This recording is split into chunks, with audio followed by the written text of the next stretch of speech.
Welcome to the Explainer. Hey, have you ever found yourself saying that one dreaded phrase, but it worked on my machine?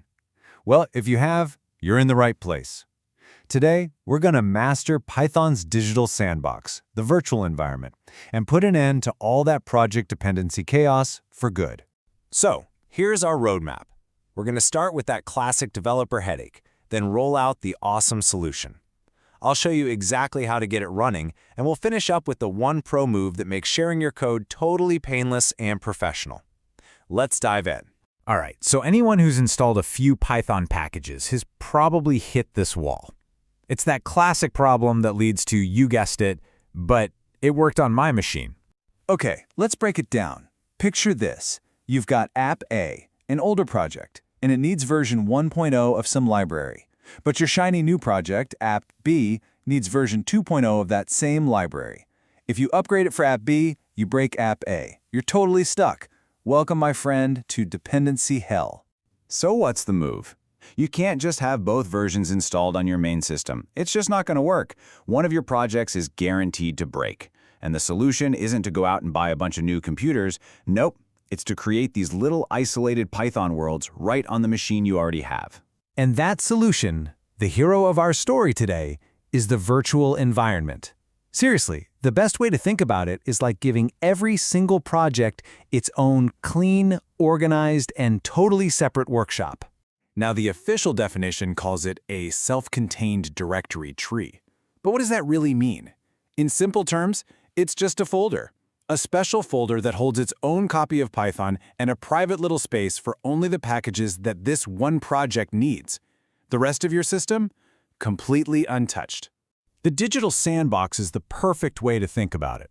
You can build a massive, complicated sandcastle in one box, and if you mess it up and knock it over, it has absolutely zero effect on the sandbox right next to it.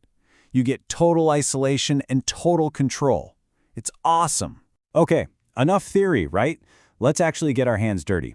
Creating these environments is so much easier than you'd think, all thanks to a module called venv that's already built right into Python. It's really just a simple two-step dance. First, you run this command, python-m-venv, and give your environment a name. We're calling ours tutorial-env. Step 2, you've got to activate it, which is like stepping inside your new workshop.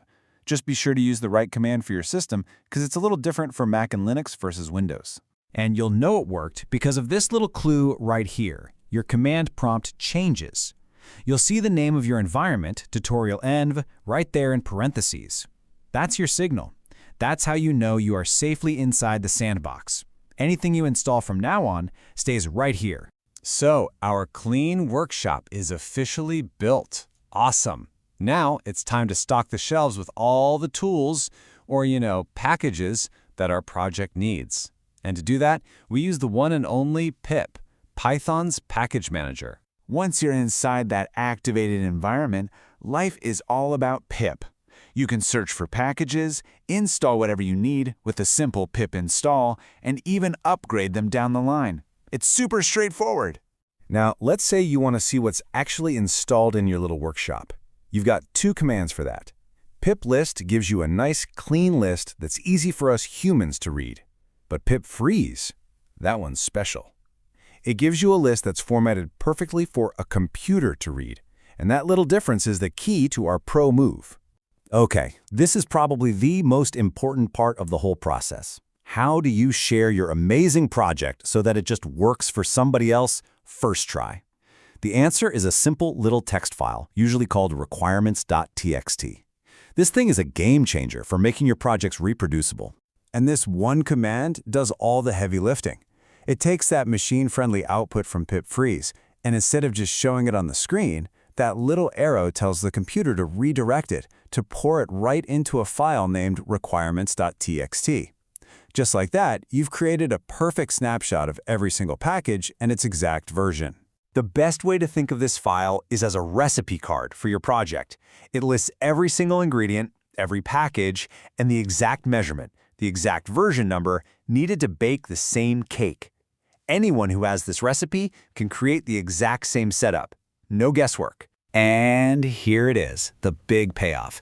You share your code, and you just include that one little requirements.txt file. Your friend or coworker creates their own new, clean virtual environment and runs a single command. Pip reads your recipe file and installs the exact same dependencies. And boom, the "it worked on my machine" problem is just gone. So there you have it. We literally just went from the total chaos of conflicting packages to a clean, organized, and perfectly reproducible workflow. This right here is how professional Python development gets done. So let's just recap the whole thing one more time. You isolate your projects with venv. You manage your packages inside it with pip. You lock in your dependencies using pip freeze into a requirements.txt file. And then anyone can reproduce that environment perfectly with pip install. That's the whole workflow. You're officially coding like a pro. Hey, if this explainer helped you finally escape dependency hell, do us a favor and hit those like and subscribe buttons.